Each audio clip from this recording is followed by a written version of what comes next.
Boa tarde a todas e todos. É um prazer muito grande estar com vocês aqui. Então, na semana passada, e esse curso eu estou fazendo com especial carinho, bem devagar, aula a aula, para que a gente discuta bem, para que a gente aprenda bem, porque são três grandes ideologias mobilizadoras de solidariedades universais no século XX e ainda no século XXI. Através das imagens que nós passamos na semana passada, que a gente projetou aqui, a gente foi percebendo como conteúdos dessas ideologias estão no nosso dia a dia e a gente nem se dá conta na hora de reivindicar direitos, nas relações interpessoais, nas relações com o Estado, nas relações com os movimentos sociais e no nosso ensino, na atividade de ensino, né?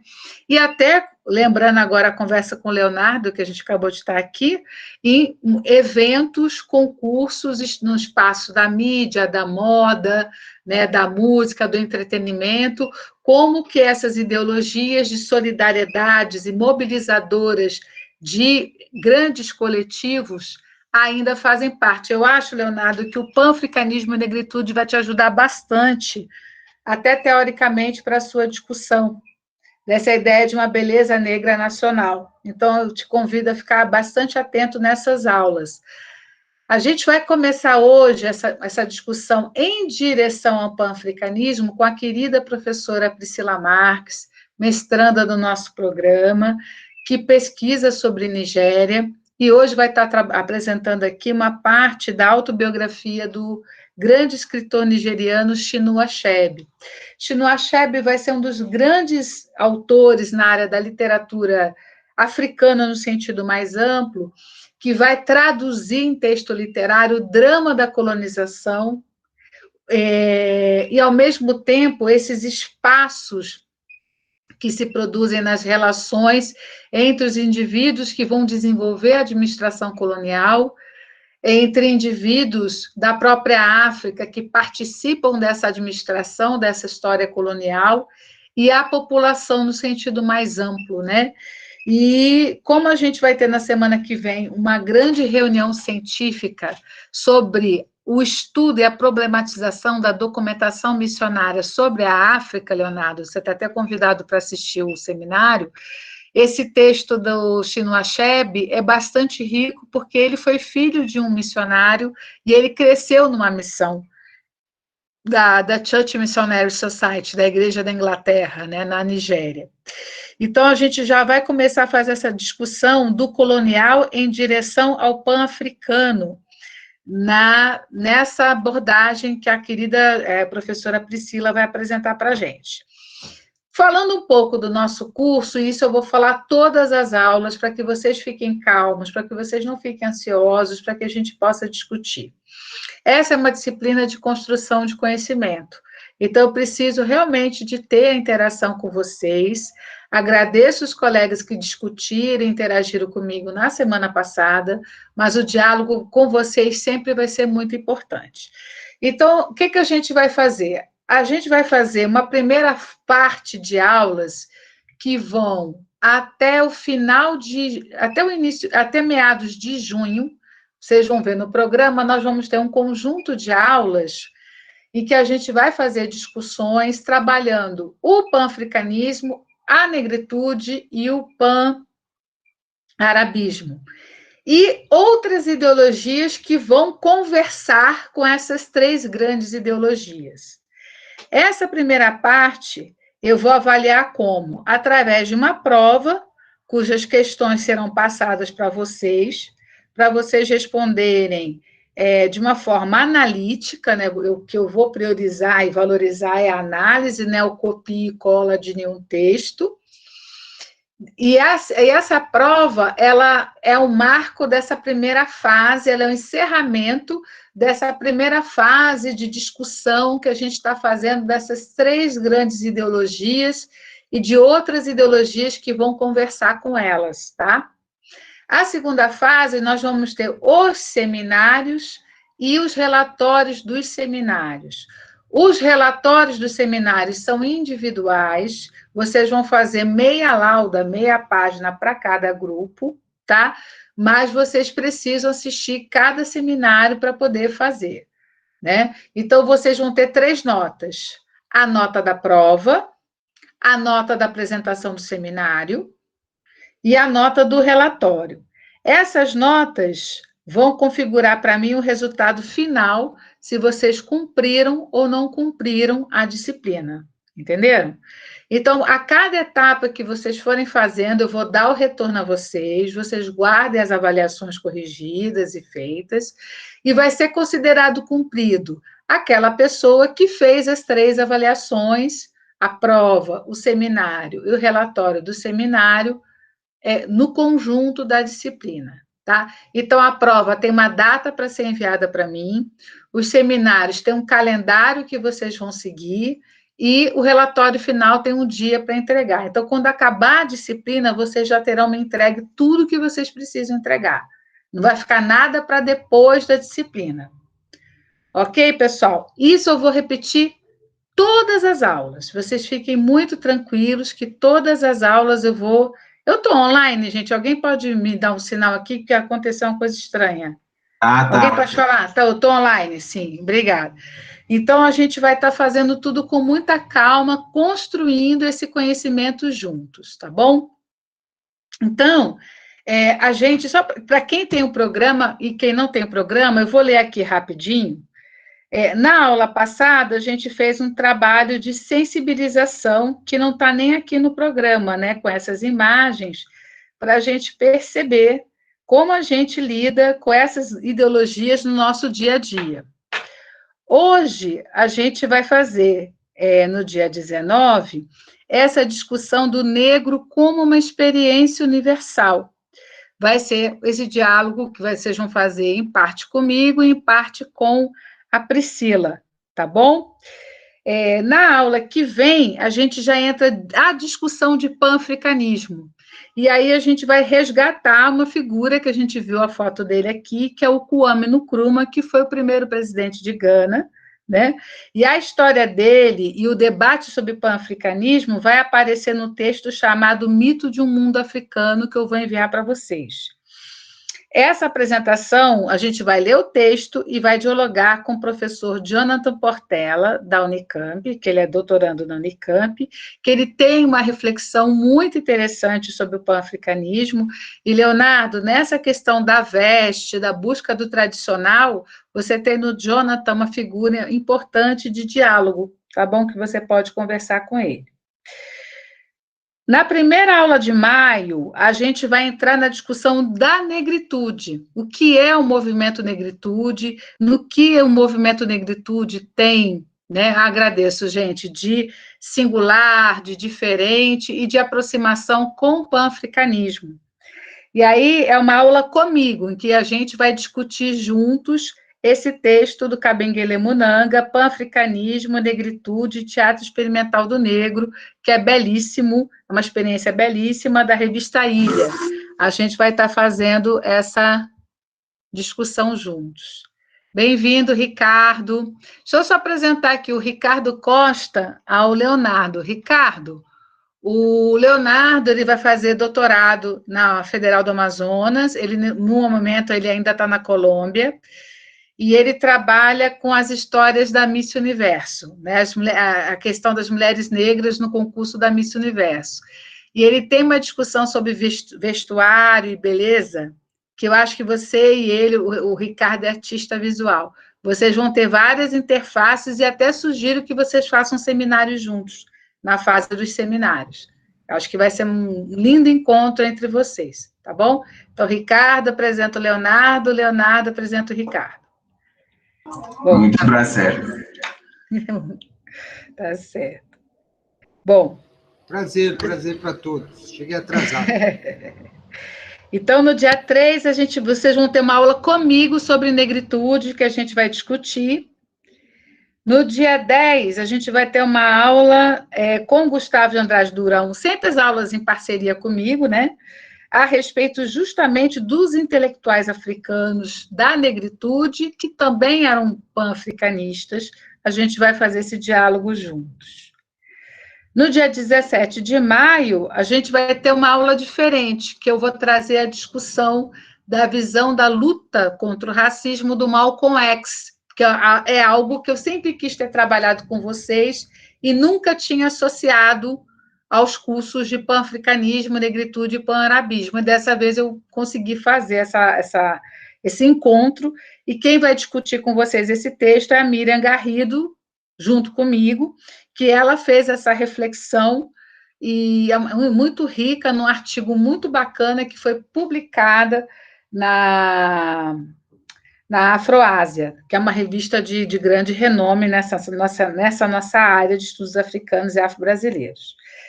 Depois, no dia 24, vocês vão ter uma aula sobre a não violência. Sobre essa aula, eu queria falar algumas coisas. Gente, tá legal, tá dando bem para acompanhar? Eu estou falando muito rápido. Quem pode ir aí no chat me dar um retorno de vida? Tá tudo bem? Quem mais? Só tem 2 almas que se manifestaram, gente. Tá dando para entender? Como é que tá? Se alguém mais puder falar. Sim, Pro. Assim, eu só fiquei com uma dúvida sobre as avaliações, mas aí eu posso. Mas eu vou sempre tirar sua dúvida sobre as avaliações, Débora. Isso você pode ficar tranquila, que eu sempre vou tirar 600 milhões de vezes, sempre, qualquer dúvida que vocês tiverem, tá bom? Agora eu estou mais vendo a sequência do conteúdo para vocês terem uma ideia, tá? Então, no dia 24 de maio, vocês vão ter uma aula da não violência. Sobre a não violência, na verdade, vai trocar, viu, gente? A minha aula da não violência vai ser 17 de maio. E a aula da Miriam vai ser 24 de maio. Eu achei melhor inverter por uma questão de ordem cronológica. A não violência ela é bem anterior ao movimento do Malcolm X. Então, eu vou falar primeiro da não violência e depois a gente vai falar do Malcolm X. A não violência faz muito diálogo com o panafricanismo do Martin Luther King e tem contrapontos e tem confrontos com a visão do Malcolm X, que é também muito panafricanista, mas não é de base cristã. A não violência não é um conceito cristão. A não violência é um conceito que nasce no universo espiritual e na interpretação que Mohandas Gandhi vai fazer da Satyagraya, que é essa ideia da não violência, né? Do confronto sem o rompimento, né? E se o outro é violento, a violência pertence ao outro, não a você. É muito difícil. E aí eu resolvi inverter. Então, primeiro, no dia 17 de maio, eu falo da não violência, e no dia 24, a Miriam fala do Malcolm, tá? Depois, no dia 31 de maio, a gente vai ter a linda aula do Murilo Merri do pan-arabismo, que aí a gente vai fazer uma discussão ótima, a aula dele é impagável, quem já assistiu, eu conheço pessoas que já assistiram essa aula 3 vezes, porque é o Murilo que dá essa aula, e nunca é igual, é sempre diferente, e o Murilo é um espetáculo à parte, né? O Murilo em si vale uma plataforma cheia para a gente assistir o Murilo, né? E aí, de 7 a gente vai ter um seminário que vai se desdobrar em 2 atividades. Quem for, aí a gente vai começar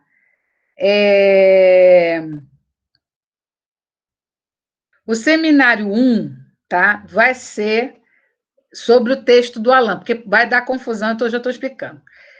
O seminário 1 e 2 é do mesmo autor, Alain Santana. Só que quem vai fazer o seminário 1 vai apresentar um texto do autor.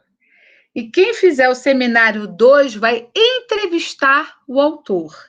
E aí eu vou dar todo o suporte, todo o apoio, tá? Para a gente fazer essa entrevista.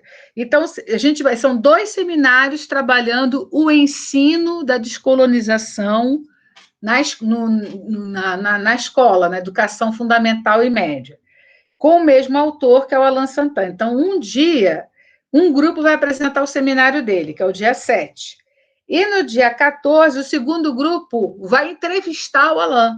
Então, está todo mundo em cima da mesma obra, que é a dissertação de mestrado dele, mas são pessoas diferentes trabalhando o mesmo autor. O seminário, que eu chamo de seminário 2, e na verdade é seminário 3, no dia 21 de junho, é um texto sobre... É um seminário que vai dialogar com o pan-arabismo, mas é um texto escrito por mim chamado Intolerância. em que eu olho para o século XX e XXI e discuto a intolerância em 120 anos de intolerância. É um texto que me demandou muito, foi muito rica a experiência de fazer esse texto.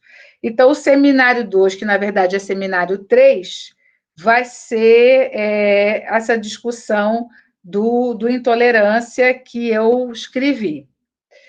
O seminário 3, que na verdade é seminário 4, vai ser a discussão dialogando com o panarabismo sobre o que é terrorismo, que é um tema extremamente atual, ainda mais esse ano que a gente lembra os 20 anos do 11 de setembro de 2001, da queda das Torres Gêmeas.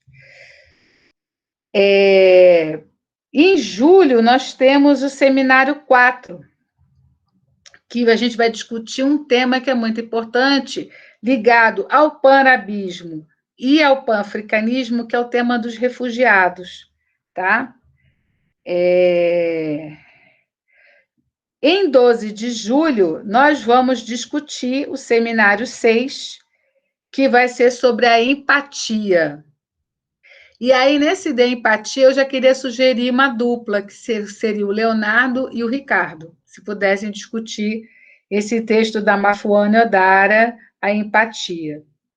O seminário 7 vai ser um texto lindíssimo, onde o século XXI perdeu o diálogo com a sociedade, justamente por conta também da questão da pandemia, né? E da quebra dessas solidariedades universais. É um texto chamado Atrás da Agenda Perdida, que eu adoro esse texto, que vai ser o seminário 7. E aí a gente termina. A prova, vocês vão receber essa prova para fazerem depois da última aula do Murilo, tá? A aula do Murilo é dia 31 de maio. Acabou a aula dele, eu mando as questões para vocês fazerem e vocês vão ter até o dia 12 de junho para me entregar. Eu vou dar um prazo grande para vocês poderem escrever a prova, tá bom? É uma prova de 2 a 4 páginas, para quem gosta de escrever, 2 páginas no mínimo, de questões ligadas a essa primeira unidade que a gente tem os nossos convidados aqui para conversarem com a gente. E tem as minhas aulas individuais também. Bom, gente, isso eu vou repetir semanalmente, que nem mantra. Vocês fiquem muito tranquilas e tranquilos, que a gente vai fazer essa discussão sempre da melhor maneira possível, para que nessas condições duras que nós estamos da pandemia, a gente possa fazer o melhor convívio, contato humano possível, tá? Tá entrando aqui. Eu só vou pedir, gente, quem puder agora, para eu poder introduzir, quem puder abrir a câmera para eu apresentar a querida professora Priscila, por um gesto de carinho, né, de dar uma saudação a ela, né, vou pedir ao Ricardo, que me surpreende sem barba, agora eu estou aqui sem fala, eu até perdi o rebolado, tá lindo, mas eu perdi a fala. Por isso que eu estava me escondendo. Tá certo. Estava me escondendo por Não, mas você tá lindo, tá até mais moço. E vou pedir quem mais puder também abrir a câmera. Vamos lá, gente. Quem puder, o Elton. Quem puder abrir a câmera para saudar aqui. Obrigada, Débora. Saudar a nossa querida Priscila, a Débora Martins também, a Shirley. Vamos dar um oi para a Priscila, que ela adora oi, gente. Dá oi, que ela dá palestras maravilhosas. Todo mundo der oi para a Priscila aqui, pode dar no chat também, ela vai adorar. Pedro, pode abrir também a sua câmera, se quiser.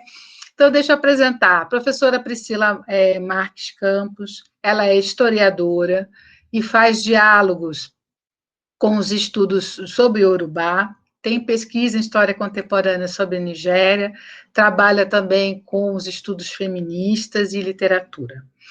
Ela tem uma experiência acumulada também de movimentos sociais, especialmente do movimento estudantil, o movimento das mulheres, e ela vai estar aqui conosco fazendo essa discussão sobre a infância do Chinua Achebe, para a gente perceber o que é a constituição identitária, né, do homem, porque é uma história masculina que a gente vai estar vendo hoje, né? Olha lá, o Edevani está te cumprimentando, Priscila. Olá, professora Priscila, é um prazer, viu? Então, eu vou passar a palavra para a Priscila, que vai ter de 40 minutos a 1 hora para conversar um pouquinho com a gente aqui sobre o Chinua Achebe. E aí eu vou pedir ajuda, e Priscila, você pode ler os nomes e pedir ajuda aqui do pessoal, porque essa disciplina precisa ser dialógica. Quem puder manter a câmera aberta, não for dar nenhum problema, né, não for consumir o pacote de dados, eu gostaria de pedir, porque isso humaniza bastante. Quem não puder, eu super entendo. Quem está sem áudio, eu também entendo, é acolhido e amado por mim da mesma maneira. Mas quem puder deixar a câmera aberta, por uma simpatia, para ajudar a professora, nos ajudar, para humanizar essas relações, a gente agradece. Seja bem-vinda, Brígida, que chegou agora. Tudo bem, Brígida? E vou passar a palavra agora para a professora Priscila. Não se preocupe, Devani, você está com a gente, está ótimo, curte. Elton, também não tem nenhum problema, mas eu sei que vocês estão atentos. Obrigada, Elizabeth, por abrir a câmera. Vocês são muito maravilhosos e maravilhosas. Ô, Ana Paula, obrigada também. Olá, por abrir a câmera. E, gente, eu faço questão desse contato o mais humanizado possível, com quem pode abrir a câmera, com quem não pode abrir a câmera, com quem pode só escrever, porque a gente tem acompanhado os efeitos que o isolamento social tem provocado na juventude. Essa semana acessei algumas histórias muito complicadas, não do nosso campus, mas que têm acontecido. Então, eu invisto nesse tempo mesmo de falar com vocês, de, né, dizer oi, né, de fazer esse contato mais humano. Tá bom? Professora Priscila, a palavra é toda sua, estamos à sua disposição. Muito obrigada. Boa tarde, professora Patrícia. Está me ouvindo bem? Está me ouvindo bem? Sim, sim. Obrigada. Qualquer coisa, se interromper aqui, me chama no WhatsApp, se cair alguma coisa, porque a gente sabe que a tecnologia é para isso mesmo. Relaxa que eu estou de olho, fica tranquila. Eu quero agradecer muito a minha querida professora, orientadora, Patrícia, que é uma pessoa que é uma fonte inesgotável de generosidade e conhecimento. É uma satisfação enorme estar aqui com vocês. Muito obrigada mesmo pelo convite. E aí eu queria falar aqui uma boa tarde especial para todo mundo. Eu vou ler os nomes aqui. Boa tarde, Aline, Ana Paula, Bruna, Débora Dias, Débora Martins. Oi, Denise. Desconhecido, tem um desconhecido aqui também. Edevanir, boa tarde, Elizabeth, Elton, Felipe, Giovana, Leonardo, tudo bem, gente? Vamos se conectar aqui mesmo na missão dessa tecnologia, que é difícil, eu sei que é. A Bruna, tem mais pessoas te cumprimentando aqui, Priscila. Leonardo, querida Sara, Saturno, querida também conhecida, já pessoas que eu conheci aqui na web, na internet, na Unifest. Priscila. E Vinícius. Felipe, Giovana, Bruna e Denise te cumprimentam, Elton também. Obrigada, gente. Primeiro eu queria pedir licença para vocês por estar entrando na casa de vocês, estar aí com todos e todas e todas. Antes de começar a falar exatamente da minha aula, eu queria falar algumas palavras aqui para nós. A primeira é que a pandemia me afetou muito também, porque eu sou do Rio, e eu vim morar em São Paulo em janeiro. Fui uma semana para a Unifest, conheci o campus, dei uma aula da professora Patrícia, dei uma aula do curso de Yorubá que eu ofereci ano passado, e tudo acabou, tudo fechou, eu fiquei isolada lá no Pimentas. Eu estou aqui em São Paulo. Então, para mim foi muito difícil estar vivendo esse mestrado totalmente online. E eu tenho certeza que a graduação de vocês, esse período que é tão incrível, a gente está no campus, a gente está no corredor, a gente está indo para palestra, para evento, conhecendo pessoas, trocando, tendo aquela o café, o bandejão, a festa, as reuniões com os professores, enfim, tudo isso é uma grande perda para todos nós. Mas, ao mesmo tempo, a gente continua vivo. A gente continua viva aqui. Então, eu quero também prestar minha solidariedade para as famílias de vocês e para vocês também, porque eu imagino que eu perdi pessoas não diretamente próximas de mim, né? Tipo, primeiro front, assim, eu não perdi ninguém, mas eu tenho muitas pessoas próximas a mim que perderam pessoas. Eu quero prestar minha solidariedade a esse momento que a gente está vivendo, que é muito difícil. E também as famílias que foram afetadas, tanto economicamente, socialmente, de saúde, a gente sabe que não está um momento agradável. Porém, estamos aqui reunidos, e eu espero que a gente possa se articular aqui junto, pensar, conversar. Priscila, segura o microfone, porque está batendo no seu colar. E tá... Isso. Foi? Melhorou? Então é isso. É importante para mim falar isso para vocês, porque está sendo difícil para mim, eu imagino que para vocês também, mas só que estamos aqui reunidos, né? E tem uma palavra em Yorubá que eu gosto muito, que é ko. Ko significa ensinar, aprender e construir. Então, eu entendo dessa forma aqui esse nosso espaço, né? Que a gente está construindo aqui juntos e juntas. Bom, e também tem a questão da tecnologia. A gente não pode negar que essa tela, né? A gente está sendo muito afetado por esse espaço aqui. Então, eu preparei um slide bem bonito, porque a estética é importante na tecnologia. E já começando assim a falar sobre isso, esse trabalho, eu fiz a pesquisa, né? Toda a pesquisa nos livros, mas, por exemplo, o YouTube, o próprio Instagram, o Facebook, o Google Acadêmico, a Wikipédia, são todos lugares que cada vez mais são lugares para a gente conhecer antes de se debruçar em um autor, em uma pesquisa. Então, no YouTube tem muita coisa sobre o Chinua Achebe, que eu já deixo para vocês, assim, no momento de tranquilidade, dar uma pesquisada, tem umas entrevistas muito legais sobre ele, tem o livro do Mundo se Despedaça também, o livro não, o filme, disponível para assistir, e especialmente nesse momento que a gente está na tecnologia o tempo inteiro, ou no livro, então é bom revezar nas plataformas. Priscila, o Ricardo Costa pediu para você escrever a palavra que você falou em Yorubá agora, que você saudou a gente.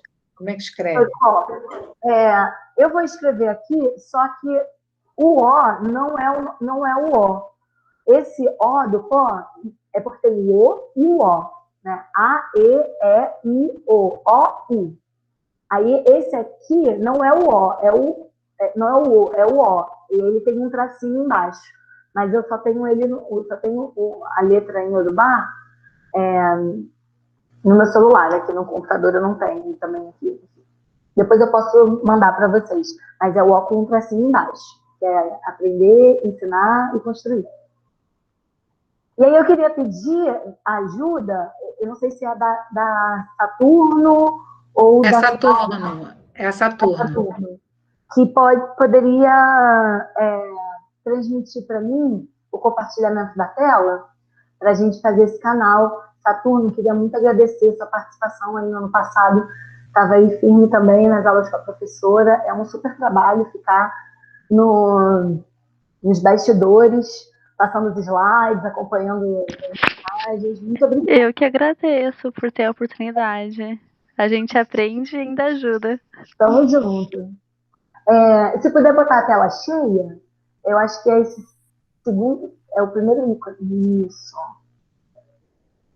Então, gente, essa sou eu, Priscila Marques, sou bacharela na FRJ em História, mestranda aqui com a professora Patrícia em História da África. Eu também participo do GPA, que é o Grupo de Estudo de Pesquisas em Educação Antirracista, com a professora Milka Pereira. Coloquei meu Instagram também, para vocês, historiadora destinada, pode me seguir lá. Se quiser trocar ideia, conversar, tamo junto. Isso, deixa assim, depois eu vou para baixo. Então, gente, eu estou muito feliz de verdade de estar falando sobre o Chinua Achebe, porque ele é um dos pilares vivos, é o baobá da literatura moderna nigeriana, mas da literatura moderna africana no geral, né? Não só isso, ele também é um escritor reconhecido mundialmente, né? Os seus livros, ele tem mais de 30 livros escritos, tem tradução para mais de 40 línguas, ele percorreu aí o século XX, nasceu em 1930 e faleceu há pouquíssimo tempo, em 2013. E sobre essa questão da vida e da morte, né? Porque ele já é falecido, então ele já é um ancestral, ele é parte fundacional da nossa compreensão sobre a África, eu imagino. Eu acho que nenhum pesquisador, ativista, que se aproxima dos estudos africanos não reconheça esse grande nome. E a nossa disciplina, e aí várias espiritualidades ou não, que cada uma tem aqui, a gente não pode esquecer que a história está em contato diretamente com os mortos. Então eu saúdo muito a vida dele, que foi um intelectual fantástico, e é uma honra poder estar sendo mais uma pessoa que está pulverizando essa história e esse trabalho que ele desenvolveu ao longo da vida e continua desenvolvendo depois de ter feito a passagem. Porque é bem recente o falecimento dele. O pai dele, né? Esse nosso encontro hoje, eu vou falar sobre a vida pessoal dele. Então, o pai dele era um evangelista, né? Nasceu no iníciozinho do século XX, era um evangelista, um missionário, como a professora Patrícia já comentou aqui com a gente. E a mãe dele, quando foi, vamos dizer assim, prometida para casar com ele, ela foi para a escola de Santa Mônica, e enquanto ela estava na escola, ela trabalhava na casa de uma das professoras da escola. E esse trabalho, né, dentro de casa, esse trabalho doméstico que ela exercia, era o que pagava os estudos dela, né? Então, ela vem de uma família que tem uma formação cristã, mas esse é o gancho desse nosso encontro. Esse é o gancho. O entre-lugar, o meio termo, mas daqui a pouco eu falo disso. E o seu avô era um ferreiro. Pode passar um pouquinho, isso. O Chinua Achebe também teve uma participação política fundamental na parte diplomática durante a Guerra do Biafra. Daqui a pouco eu vou falar sobre isso. E os prêmios, gente? Ele foi um grande nome mesmo. Então, ele foi premiado com o Prêmio Literário Santo Luís, em 99, o Prêmio da Paz e Comércio do Livro Alemão, em 2002, o Prêmio Internacional Man Booker, de 2007, e The Dorothy and William Gish Prize. Ele não chegou a ganhar um prêmio Nobel. O Wole Soyinka, que é um contemporâneo dele, um escritor nigeriano também, com o livro O Leão e a... O Leão e a Joia, que é um livro muito parecido com O Mundo Se Te Esperasse, que é esse relato dessa experiência de aproximação à administração colonialista, né? Desse contato de aproximação cultural e que é marcado pela violência colonial, mas também pelas conexões que são criadas a partir disso. Ele não chegou a ganhar o Nobel, mas o Wole Soyinka, eu recomendo muito esse livro, O Leão e a Joia, eu tenho.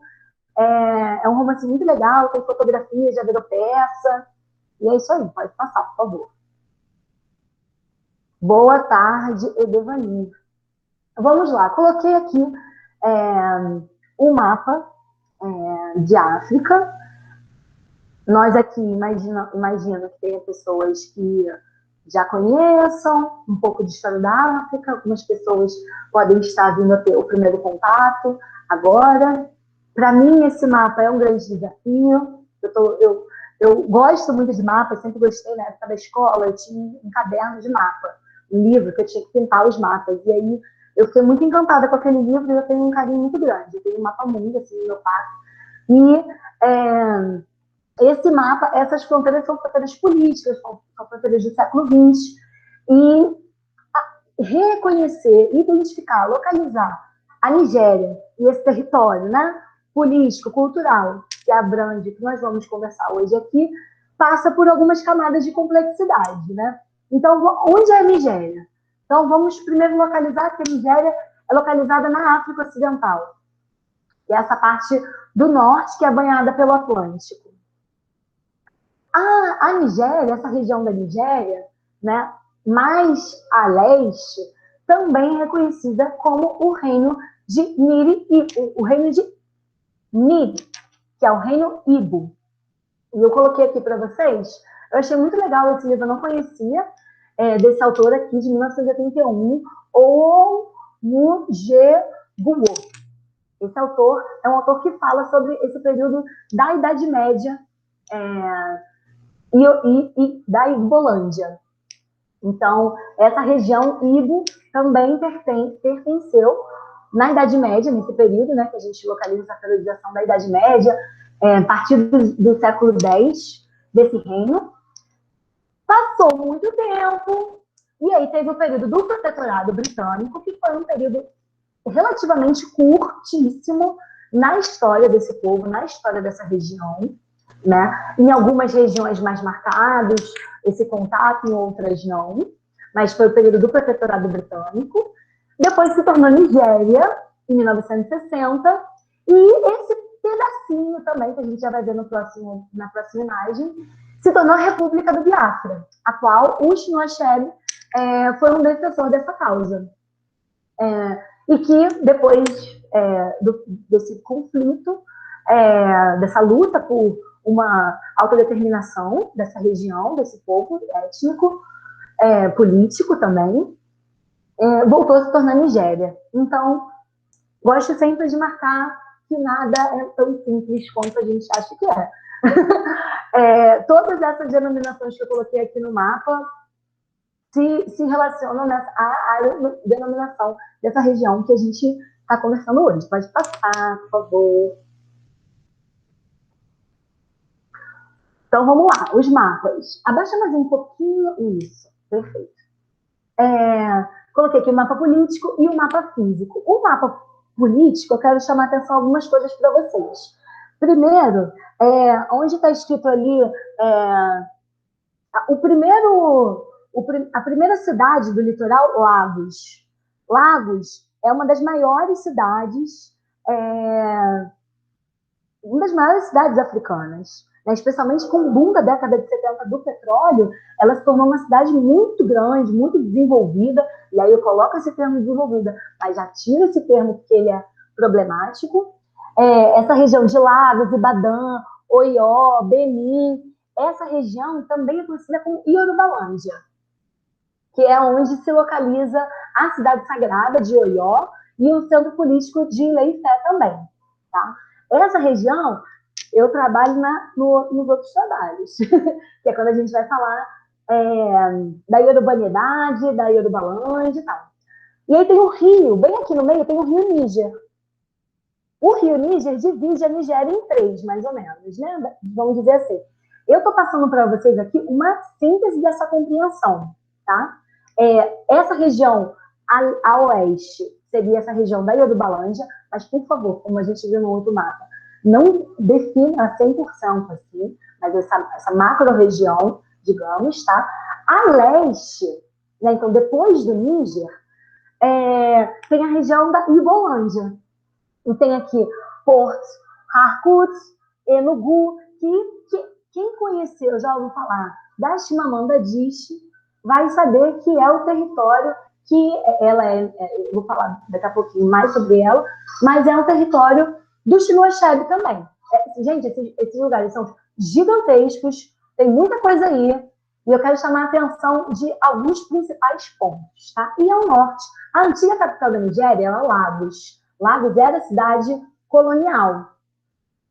E com a independência, enfim, diversos processos políticos, a capital foi para o norte, foi para Abuja, que é onde está essa estrelinha. Essa região norte é marcada especialmente pelo povo Hausa, que é um povo islamizado. E vou ficar por aí, tá? Me parece um pouco essa localização, né, de Lagos e Abuja, me lembra um pouco, gente, Rio de Janeiro, Brasília, né, dessa relocalização da capital. Os motivos políticos estão completamente envolvidos nessa questão. E ao lado eu coloquei um mapa físico, né, porque essa região aqui, bem ao litoral sul, também é conhecida como a região dos povos de floresta, né, que vão vir essas sociedades que têm como a cultura, como a tradição do culto ao orixá muito forte, né, da valorização da natureza, da conexão da natureza, enquanto parte da nossa compreensão, da nossa cosmopercepção de ser e estar no mundo. Bom, pode passar. Obrigada, Saturno. E agora vamos, de fato, mergulhar mais no Shinwashad. Esse livro que eu estou mostrando para vocês é esse livro extremamente famoso que circulou o mundo inteiro e que fez 50 anos, fez bodas de ouro. E por ter sido tão especial, né, tão lido, ele traduz muito das questões que circulam a historiografia e a compreensão de ciências humanas, né, ciências modernas em África, né? Esse livro é muito especial para mim também. Eu li esse livro quando eu estava na graduação. Eu recomendo muito a leitura para vocês. É um grande clássico. E ele vai marcar muito tudo que eu vou falando aqui ao longo do nosso encontro de hoje. Ele é de 1958, só que a primeira edição aqui no Brasil veio só em 1983. Que conta a história de Okowo, né? Conta a história de uma região Igbo e com a chegada dos ingleses, como que as relações se transformam.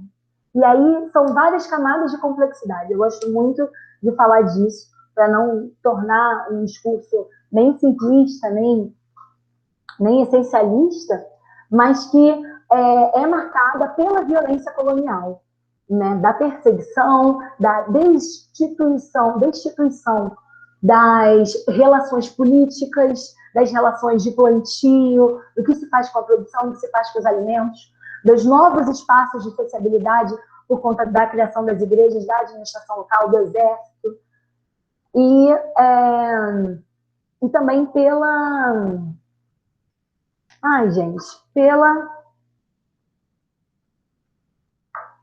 morte do Okowo, né, que é o spoiler do livro, por conta dessa desestabilização política, econômica, cultural desse espaço. Esse livro, como eu disse para vocês, circulou o mundo, ele é ponto de referência para as pesquisas de história da África, eu gosto muito, e deixo a indicação. Vamos seguir.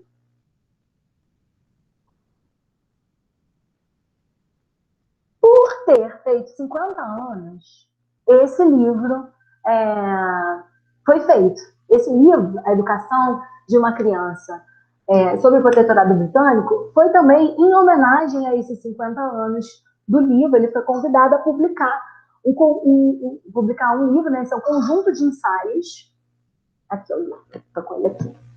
E se vocês perceberem, é uma roupa. A capa é uma roupa. É uma blusa, tá vendo? Tem um bolsinho. Que é um dos uniformes da escola. Aí tem a chama branca e a chama preta, né? Que é um símbolo de união. E esse livro é um compilado da biografia dele. O Shinwashad, ele utiliza muito do humor. Ele não é um livro de comédia, gente. Não é isso.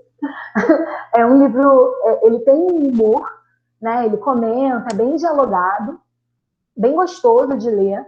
E você se sente acompanhando ele ao longo da sua trajetória. E é um dos últimos livros que ele escreve, se não é o último, porque esse livro é de 2009, e ele vai falecer em 2013, chega aqui no Brasil em 2012. Nesse livro, ele vai falar aqui, ó, sobre Martin Luther King, sobre as filhas dele, sobre o acidente de carro que ele teve, e ele ficou paralítico, que o filho dele salvou ele, né? Se o filho dele não estivesse no carro, ele provavelmente teria falecido. O que é a Nigéria para ele? Ele fala também sobre a literatura africana e muitas coisas. Quem tem interesse em história da África, eu recomendo muito. Quem tem interesse sobre educação, também é um livro ótimo. Pode passar. E é que eu vou falar sobre o primeiro capítulo dele, que é o que dá título ao nome. Porém, para mim é fundamental fazer um diálogo, né? Até porque tudo isso que a gente está fazendo aqui é um diálogo. E uma grande referência atual hoje da literatura nigeriana é a grande Chimamanda Ngozi Adichie, que é herdeira e grande admiradora de entrevistas dela, falando quando o Chinua Achebe faleceu na TV nigeriana. A Chimamanda Adichie, que é uma escritora nigeriana que nasceu em Enugu, que também é uma região da Ibolândia. Ela, inclusive, morou na casa do Chinua Achebe, lá na Nigéria, casa da Universidade de Nsukka, e ela é de 1977, e está aí hoje fazendo muito sucesso. Ela é uma escritora que os seus livros falam muito da perspectiva da mulher, diferente do Chinua Achebe, que não trazia muito essa questão do feminino para o debate. A Chimamanda, ela já traz isso com muita vontade, com muita força. É um marco, né? Eu não botei aí, mas tem um outro livro dela que eu li de uma palestra, que Sejamos Todos Feministas, que é um livro de grande circulação hoje no Brasil, que marca a importância do feminismo para a compreensão de todos. O feminismo para a Chimamanda não é algo que é para as mulheres. O feminismo é para que todos nós podemos superar as desigualdades de gênero que são estabelecidas hoje na sociedade, né? E ela também é um grande nome da moda atualmente. Ela saiu na revista Vogue. Ela tem um Instagram muito bom que eu vou mostrar aí para vocês. Eu recomendo seguir ela. Entendendo o que é tecnologia, o Instagram, as redes sociais, todos esses são espaços também para a gente se aproximar das nossas pesquisas e dos nossos autores, né? E dos nossos trabalhos e tudo mais, tá? A Chimamanda, ela tem esse fio condutor com o Chinua Achebe. Ela é uma leitora do Chinua Achebe e eu marquei alguns livros aqui que eu vou fazer um diálogo com a obra dele, né? Que é o Meio Sol Amarelo. Que Meio Sol Amarelo, por que tem esse nome? Porque no Meio Sol Amarelo é o desenho da bandeira do Biafra. A Chimamanda, ela tem contato com esse processo da Guerra do Biafra pelos relatos da família dela e tal, mas o Chinua Achebe teve esse contato por estar participando ativamente desse processo. E, marcando aqui, tem a independência da Nigéria nos anos 60, e aí tem um golpe para separar a República do Biafra da Nigéria. E aí começa um massacre sangrento contra o povo Igbo para destituir essa república. Tá? Então, esse livro da Chimamanda dialoga muito com os estudos do Chinua Achebe, porque ela traz mais as memórias e ele traz a experiência.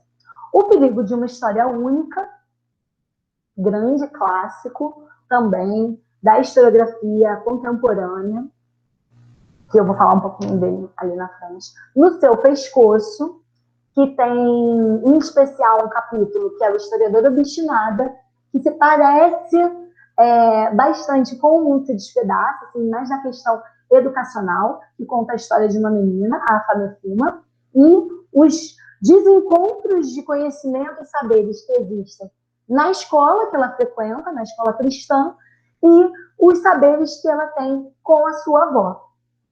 Inclusive, o livro O Mundo Se Despedaça, no final do livro, o administrador local, representante, né, da coroa do Reino Unido, na Nigéria, ele escreve um livro de memórias. Né? Ele não escreve um livro de memórias, mas é como se fosse um livro de um relatório. Ele escreve um relatório, e esse relatório tem um nome, que é A Pacificação das Tribos do Sul da Nigéria. Guarda essa informação. Lá no livro No Seu Pescoço, da Chimamanda, que é um livro também de vários contos. O último conto é o da historiadora obstinada, que conta a história dessa menina que eu estava falando para vocês, a Famefuma, que estudava numa escola, estudando numa escola cristã e tudo mais. E ela sentia esse descompasso do que ela ouvia com a família e com o que ela aprendia na escola.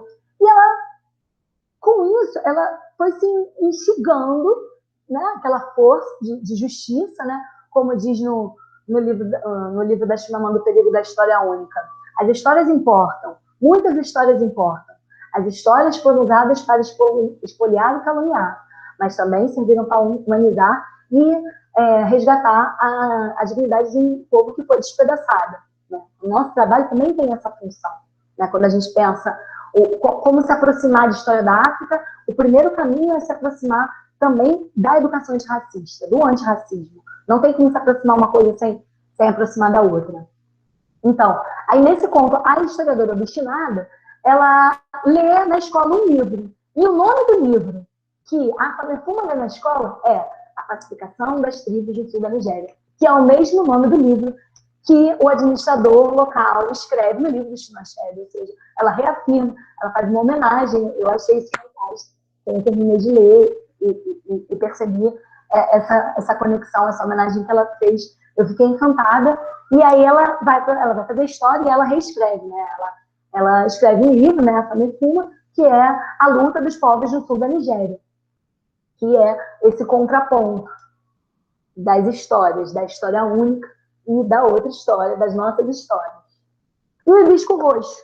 O Hibisco Roxo é um romance completo. O Perigo da História Única é uma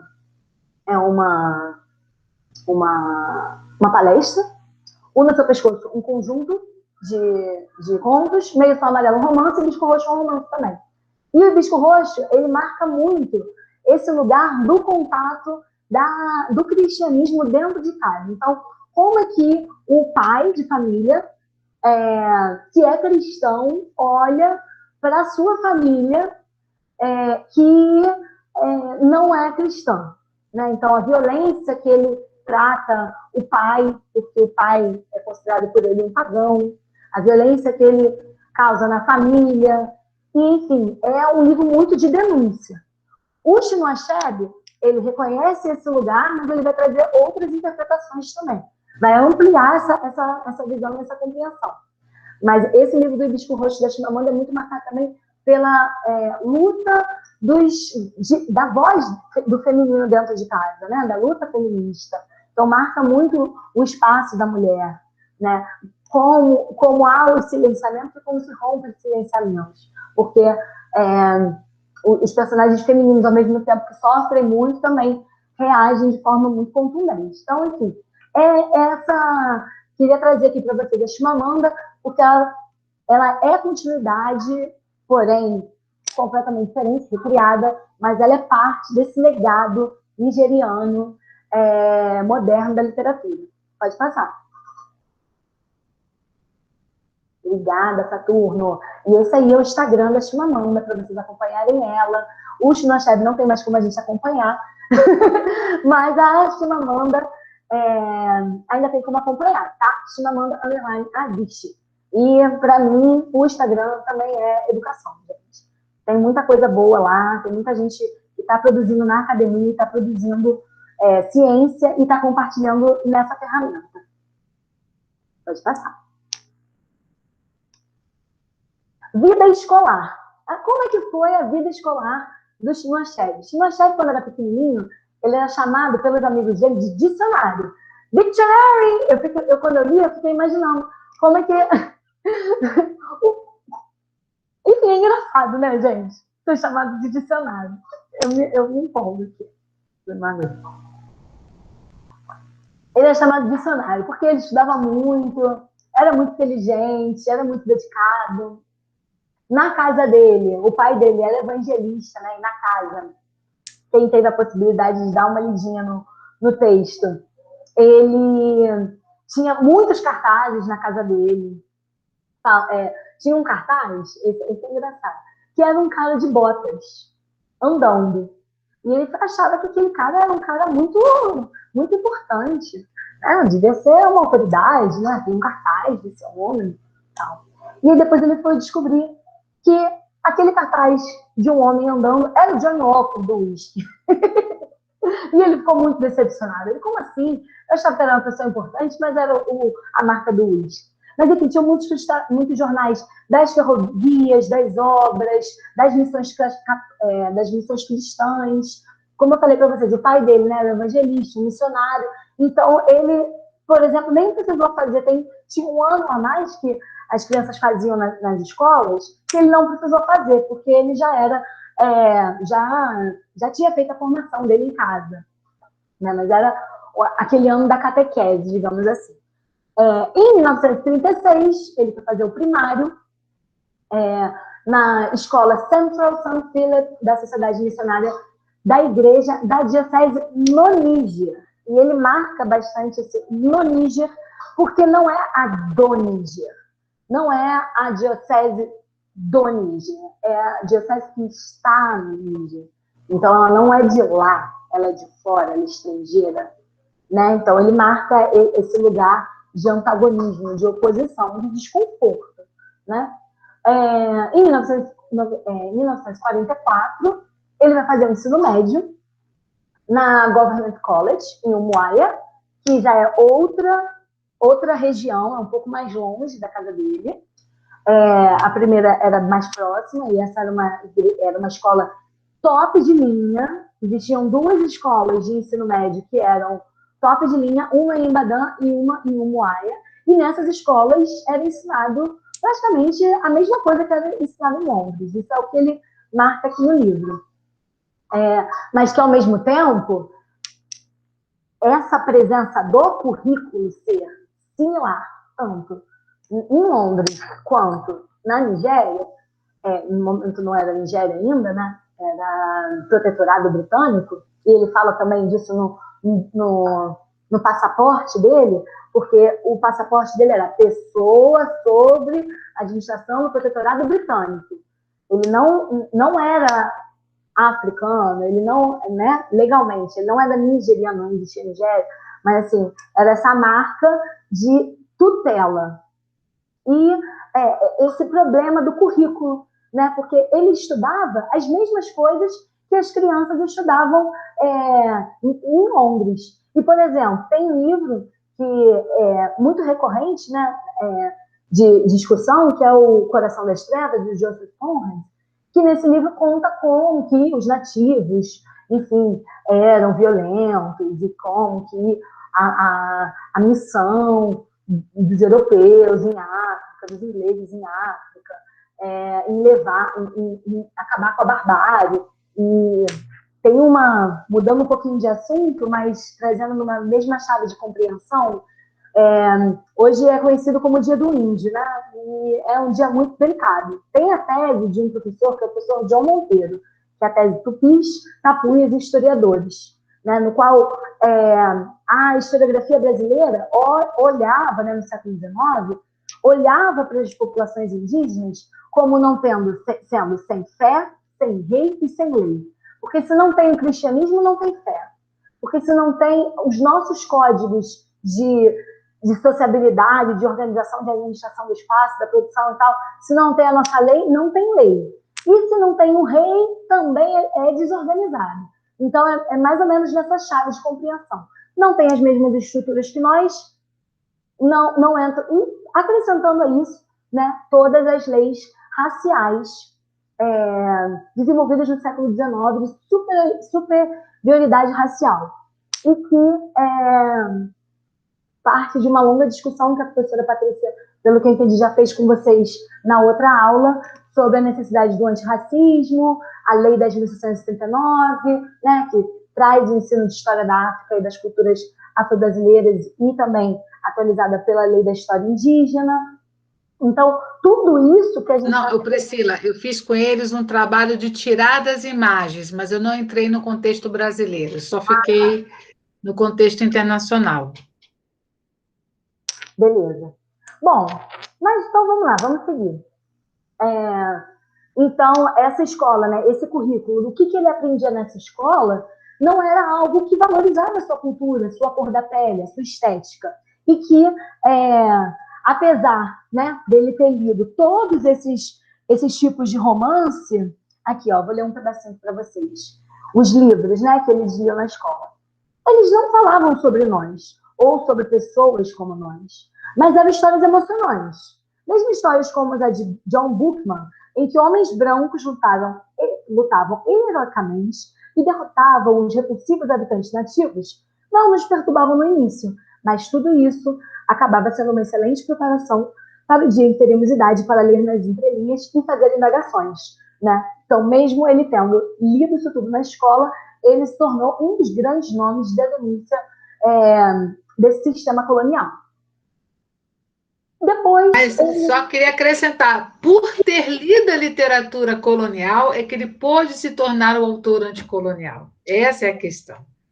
Por mergulhar nas fórmulas narrativas, por reconhecer, e a própria Chimamanda fala da história única, né? Por você conhecer profundamente uma forma de construção de narrativa, você pode se contrapor no espaço narrativo. Isso é fundamental. Exatamente. Obrigada, professora. O Chinua Achebe, ele vai prestar o exame para ir para Cambridge, mas ele não é aceito. Fico imaginando as pessoas que negaram o seu pedido, né? Um pouco depois, que ele não foi aceito em 1954, e aí ele vai estudar na Universidade de Ibadan, e também depois vai para Londres e vai para a Escola de Funcionários da BBC. Essa aqui foi uma breve apresentação da sua trajetória escolar. Pode passar. Por favor, Saturno, obrigada. Vamos lá. Perspectiva do meio termo. O Chinua Achebe, ele começa esse relato, começa esse livro, falando desse lugar. Ele tem esse lugar. Abaixa aí um pouquinho, por favor. Saturno. Não, só um pouquinho. É que eu quero pegar o trecho. O nome dos autores não precisa, não. Só a primeira partezinha. Isso, perfeito. Não, eu vou ver. Só mais um pouquinho. Isso. E não dá. Foi, tá ótimo, perfeito. Essa perspectiva do meio termo, né, que ele vai apresentar como uma chave de compreensão do seu lugar. Né? E aí eu vou ler para vocês esse trecho, porque é a partir daí que a gente vai fazer a discussão. O meio termo não é a origem das coisas, tampouco das últimas coisas. Ele tem consciência de um futuro para onde se dirigir e de um passado onde se apoiar. É a morada da dúvida e da indecisão, da suspensão, da descrença, do faz de conta, da brincadeira, do imprevisível, da ironia. Esse conceito do meio termo é porque aí...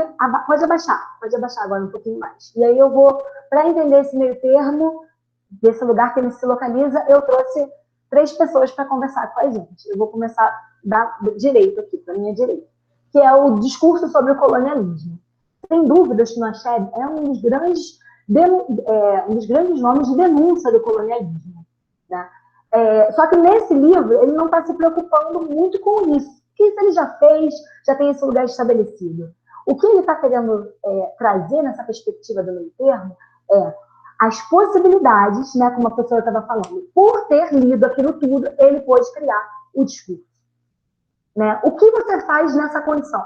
Então estamos no espaço de poder da institucionalidade, do topo da universidade, do topo, né, estamos em São Paulo, estamos numa Universidade Federal, estamos na elite intelectual do país.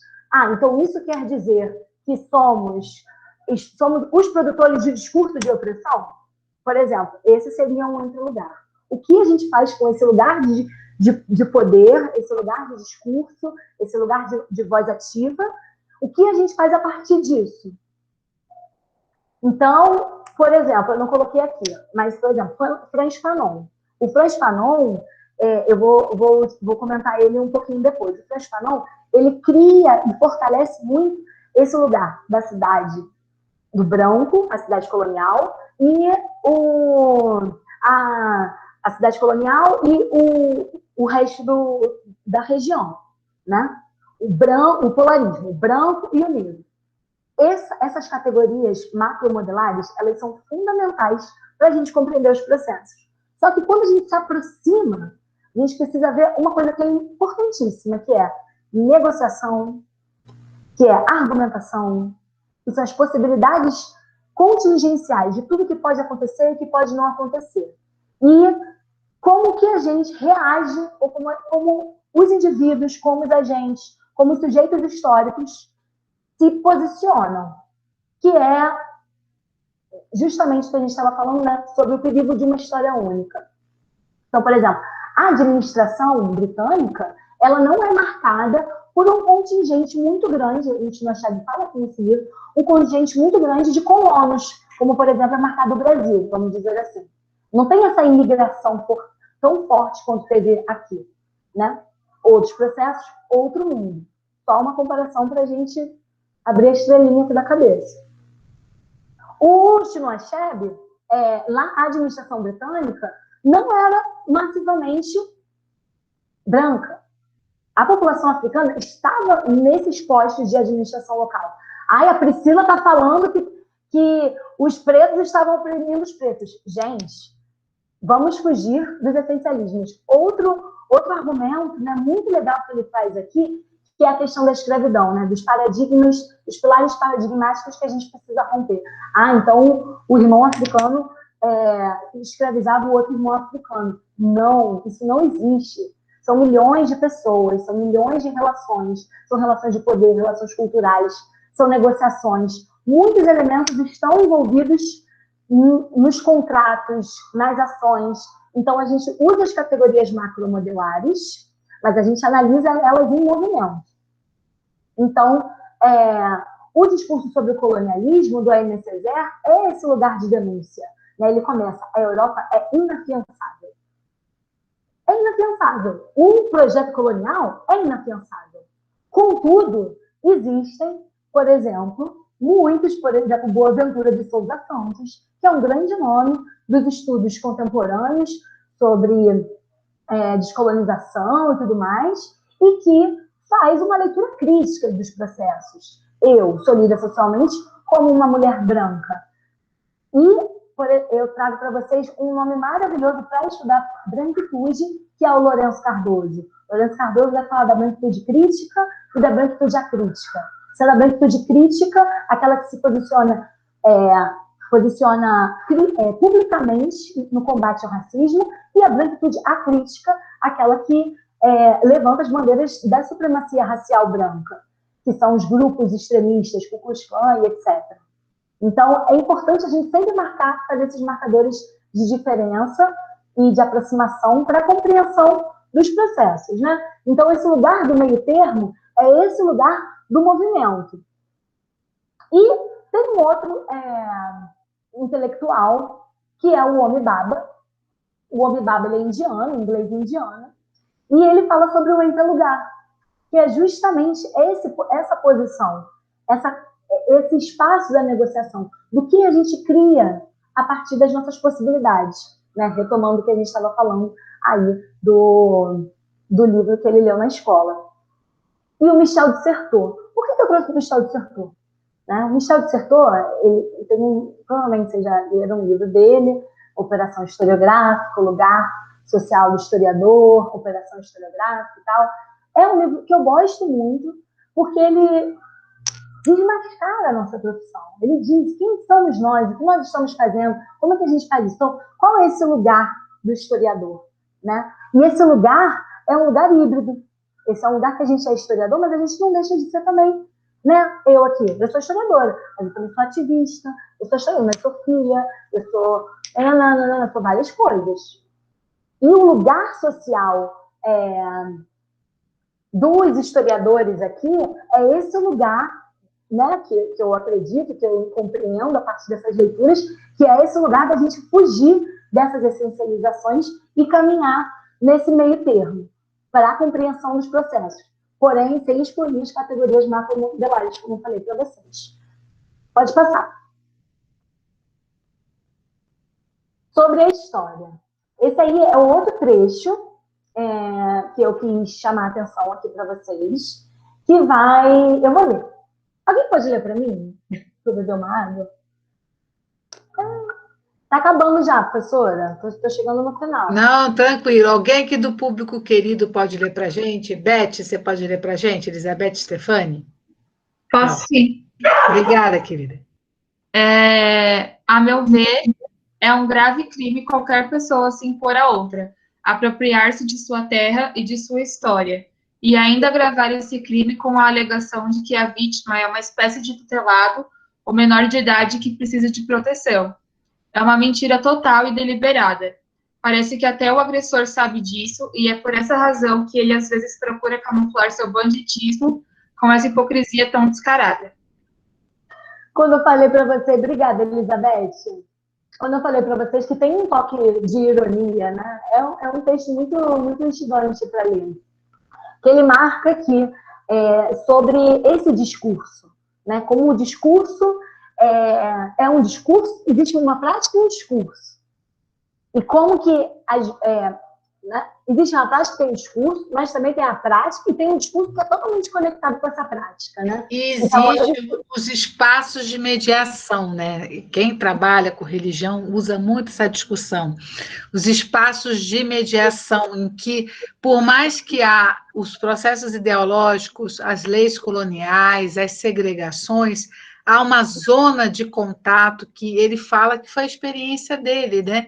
Há um espaço em que, para que a relação possa acontecer, alguém tem que ultrapassar. E ele fala do professor dele que ultrapassa, né? E essas pessoas que conseguem ultrapassar proporcionaram a ele, criança, e adolescente, no caso, e a si próprio, profundas experiências de humanidade.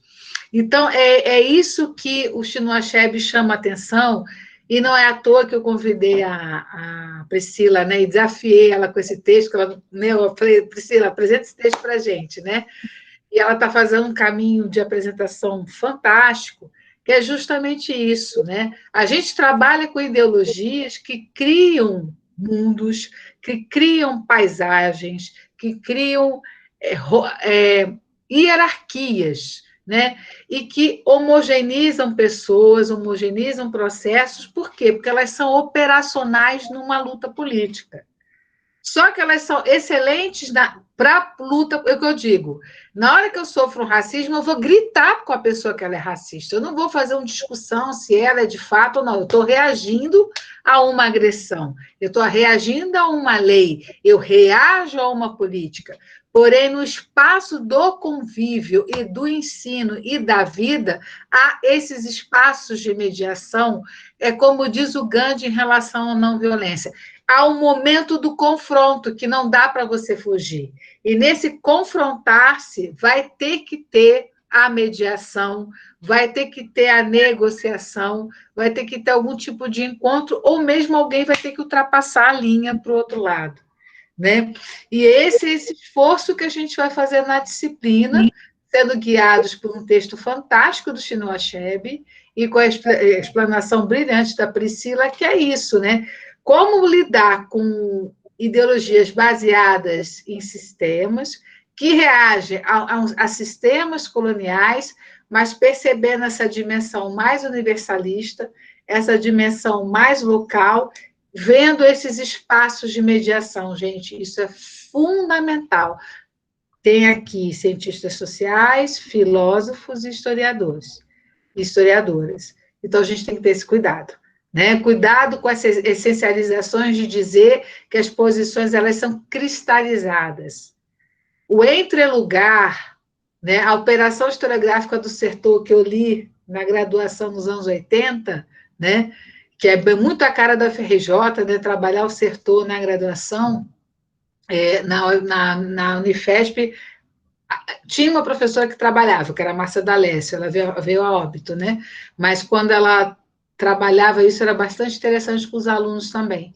Que esse espaço é fundamental da gente perceber, da gente ler a documentação, da gente trabalhar com documentação histórica, literária, artística, visual, né? Ter esse cuidado, né? E é esse convite que eu estou fazendo a vocês. Né? A gente começou primeiro, na aula passada, trabalhando as imagens, agora um relato autobiográfico escrito por um um romancista, né?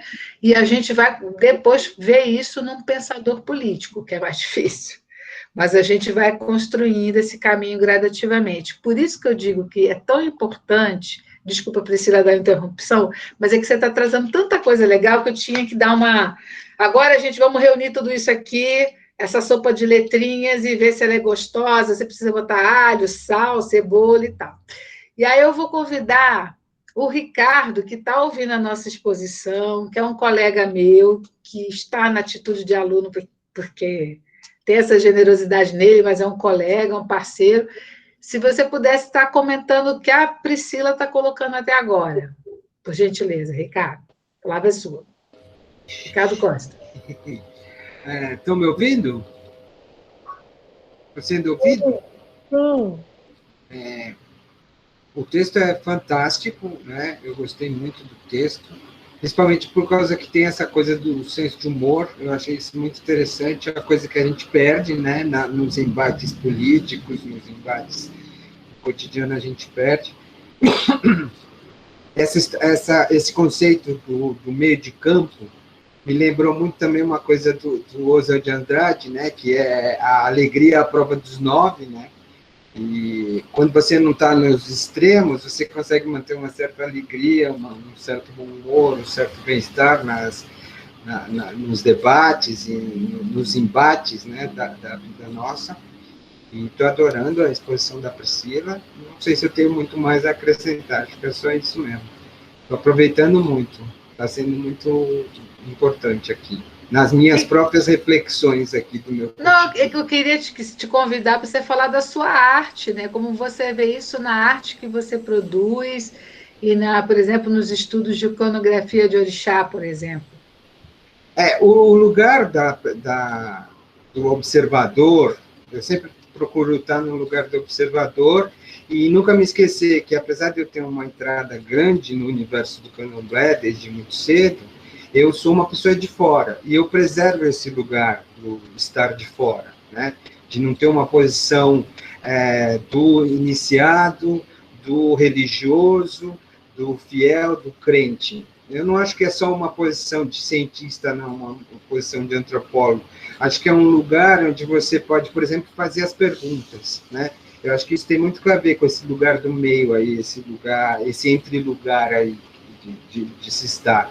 Você está com o pé dentro, mas também está com o pé fora, você observa, você não é oprimido por nenhum tipo de hierarquia ou de comprometimento com aquilo que você está observando, mas você pode também estar ali, participar, né, fazer parte e perguntar sem nenhuma vergonha, nenhuma opressão. Não sei se é isso que você queria que eu falasse.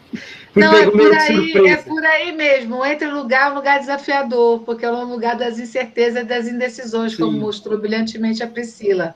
Mas é por aí que a gente caminha. Pri, eu vou rodar um pouco aqui, porque a gente tem um público bastante eclético. Eu vou pedir ao Leonardo, que está aqui com a gente hoje. E aí, Leonardo, se você pudesse estar comentando com a gente essa discussão do meio termo, do entre lugar.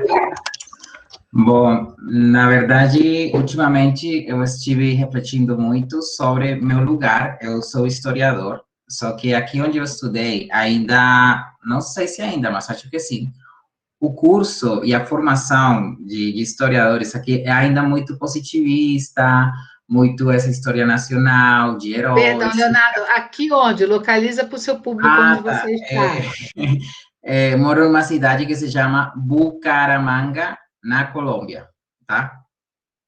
Na Universidade Industrial de Santander. Aliás, porque foi uma universidade criada na cidade, no projeto de cidade, como uma cidade para engenheiros. Aí, depois que tiveram que botar ciências humanas para que fosse universidade e não, tipo, um colégio de engenheiros, ou tipo assim. Aí que acontece que a história que eu aprendi no ofício de historiador, ela sempre foi assim, muito do documento e muito que tinha que ser uma história de 200, 100 anos atrás. Nada do presente também não tinha sentido para eles. Aí eu lembrei de uma reflexão, porque eu fiz artes visuais também, E aí eu, tipo, comecei a pesquisar o tema de pesquisa da Miss. Aí eu voltei do Brasil, voltei aqui para Bucaramanga de novo. Aí eu encontrei com um professor, que foi meu professor. Aí ele perguntou qual era a minha pesquisa. Aí quando eu falei para ele que eu estudava concursos, beleza e tal, aí ele falou que eu tinha estudado o que não era. Aí eu fiquei assim, tipo, em crise, porque eu comecei a ter, tipo, eu que sou pesquisador cultural, eu sou artista, eu sou escritor, eu estudo a cultura visual, sei lá, um monte de coisas pela cabeça. Mas depois de algumas leituras que eu fiz depois, né, eu entendi assim, por que que eu não posso me chamar de historiador se tudo é histórico, tudo é história, né? E é mais, tipo, esse tipo de reflexão que eu reflito muito, né, sobre o lugar, né, do historiador e então pensar nessas outras possibilidades, por exemplo, que é a narrativa, que é uma coisa maravilhosa que vai permitir, por exemplo, que eu sou professor, que os alunos se sintam mais à vontade e com mais segurança, com mais conforto, de se expressarem suas ideias respeito a alguma coisa, tá? É melhor, eu descobri isso foi maravilhoso, porque você sabe, você sente que uma estudante, ele se sente muito melhor fazendo um texto em primeira pessoa do que falando do outro, né? Como se fosse outro, tá? E se não tem uma relação desde a narrativa, das próprias experiências, com a história, então não tem sentido estudar a história. Só que, assim, a formação que eu tive no começo, né, muito positivista, muita história dos libertadores, dos heróis, bandeirantes, tipo, as coisas, história nacional e tal, então, isso me chocou um pouco, mas aí eu depois descobri que tem outros lugares das histórias, e como eu falo às vezes, né? Porque eu falava assim, então tem os estudos culturais, onde estamos todos os rejeitados da história. Mas não é isso, tipo, a história também já tem a cultura, né? Então, é uma coisa bem interessante que bate muito na cabeça sobre o lugar, o certo de ser, né? O historiador certo, né? E aí depois já deixei de colocar nos e-mails, essas coisas, pesquisador, eu coloco já historiador de novo. Aí eu, tipo, passei por um período de encontro e reconciliação com a área da história. É isso. Fantástico, Leonardo. Eu só vou pedir mais um depoimento aqui da Shirley. Shirley, minha querida, você pode abrir o microfone, falando do meio termo, do entre-lugar. Oi, Shirley. Ela estava por aqui, não sei se... Shirley?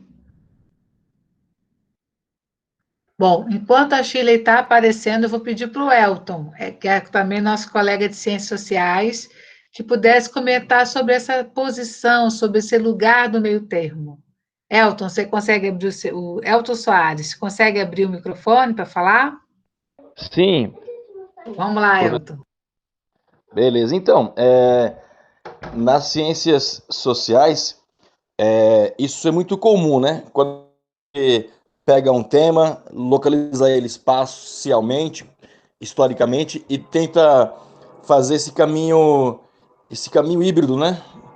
Então, assim, isso é muito interessante porque, além de enriquecer o debate sobre o assunto em questão, também permite outras percepções não tão fixas e não tão basiladas, né? E aí também nos ajuda a ter como instrumento metodológico outras ferramentas para além da bibliografia acadêmica, que pode ser uma fotografia, pode ser a letra de uma música, uma entrevista, um documento histórico. Então, é muito rico esse tipo de trabalho que permite esse desmembramento, né? Embora o trabalho é dobrado, mas é muito mais satisfatório o seu resultado final, né? Sim, sim. Shirley, dá para você abrir o microfone? Oi, professora. Oi, meu amor, seja bem-vinda. Obrigada. Comentar aí. Obrigada. Eu estava em dúvida se era eu mesma. Boa tarde a todos. Eu sou da filosofia, então Eu entrei nessa aula, assim, da história mais como uma curiosidade, tem a ver também com o que eu gosto de estudar, com a minha militância, e eu acho que esse meio termo, né, isso tudo que a gente está discutindo aqui, também vai muito de encontro com algumas pesquisas que eu estou fazendo em relação à história indígena.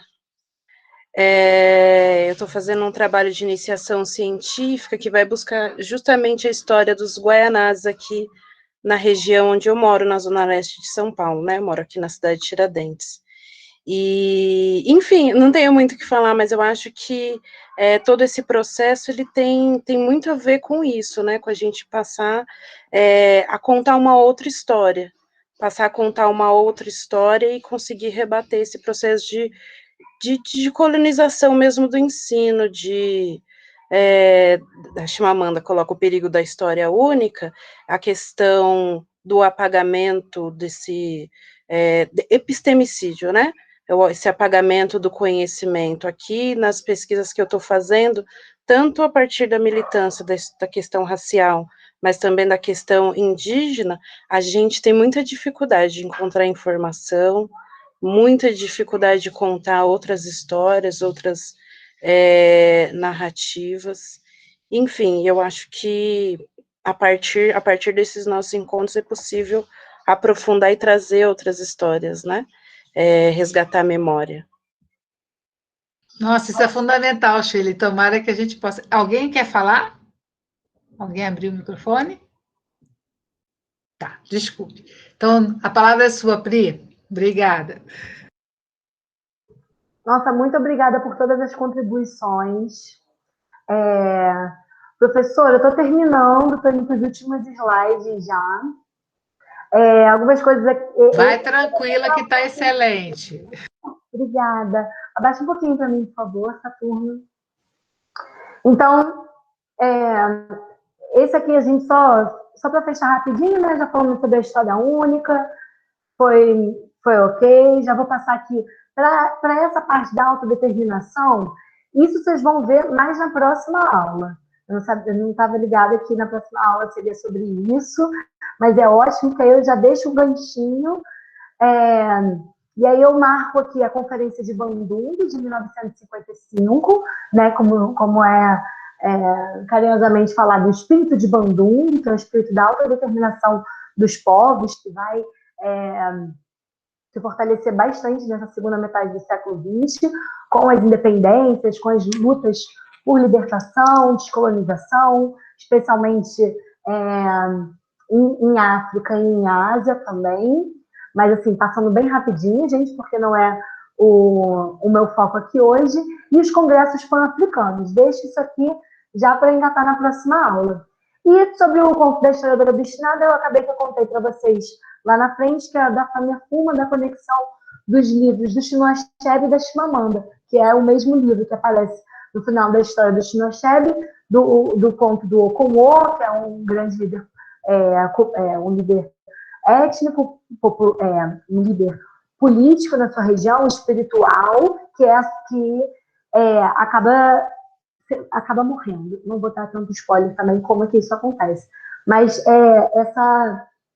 esse lugar, né, como nossos colegas aqui estavam falando, o nosso colega Leonardo estava falando, dessa história positivista, né? Essa história que é escrita a partir dos governantes, a partir da história do Estado, né? Essa história do Império Britânico em África. Não é a história nigeriana, né? Porque aquele outro texto que eu coloquei para vocês, do reino Ndi, da região Ibo, é outra perspectiva dessa história, porque se a gente fala a história da Nigéria, ela vai começar com a história do Império Britânico chegando na Nigéria. Então a gente vai falar sobre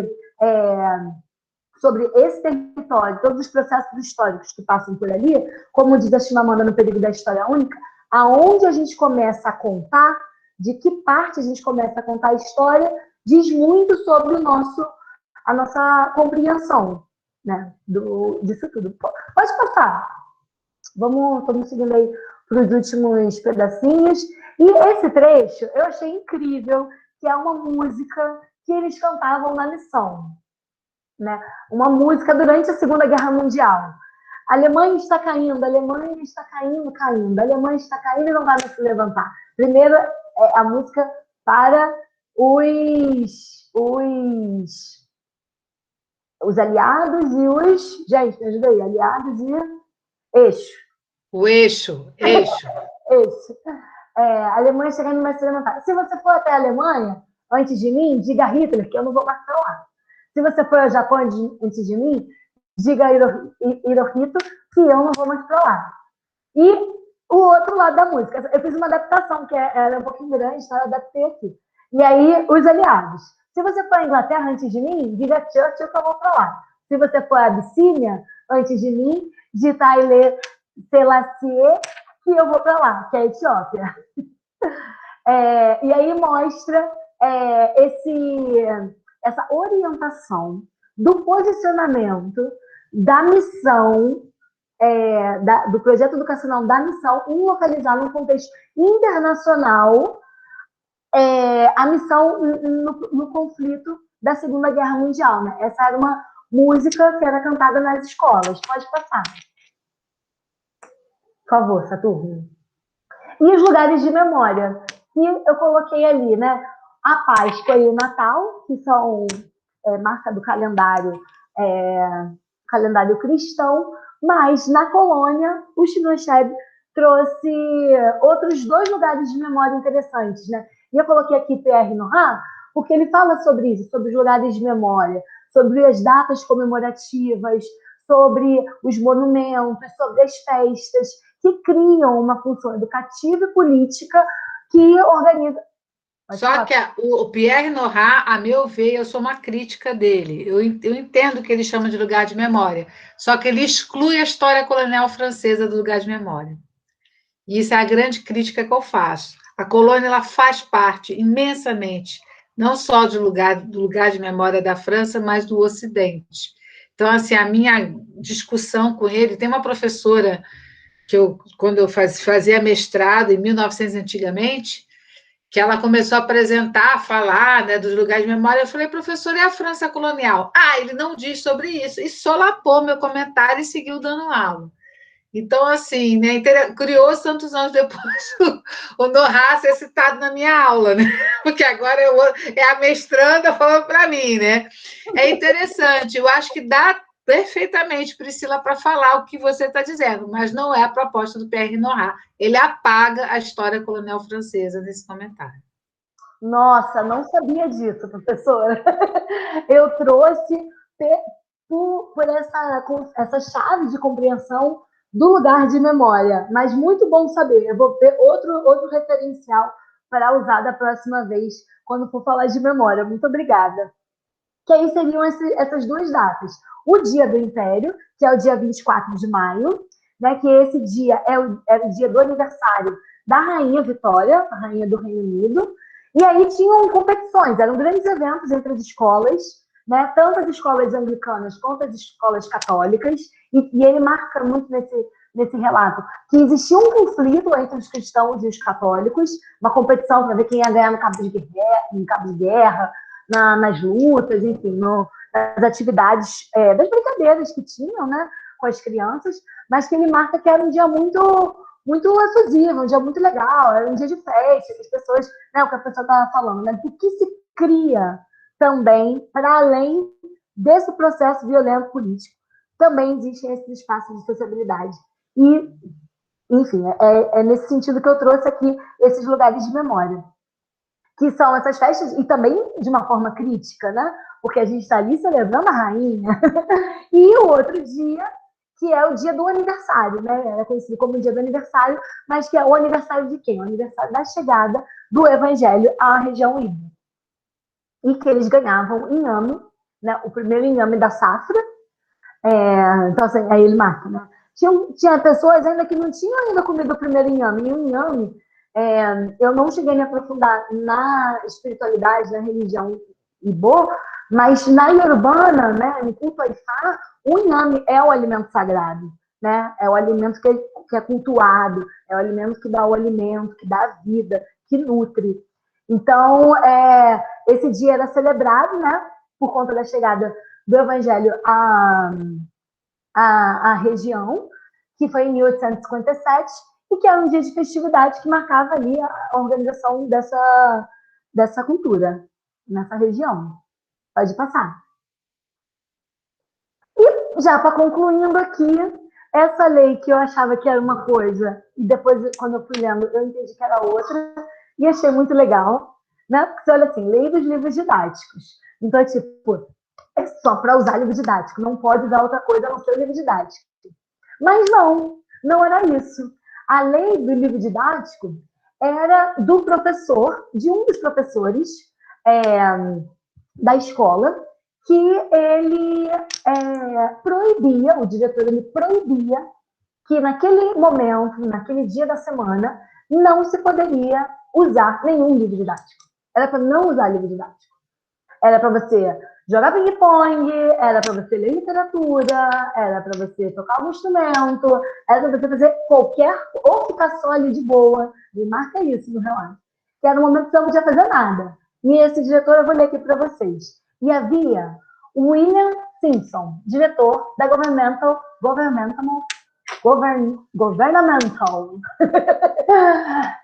de Cambridge, né? Ele foi um professor que estudou em Cambridge e era o professor responsável pela escola, né? Essa escola que eu estava falando para vocês, que é uma escola de elite que tinha lá, em Umuaia.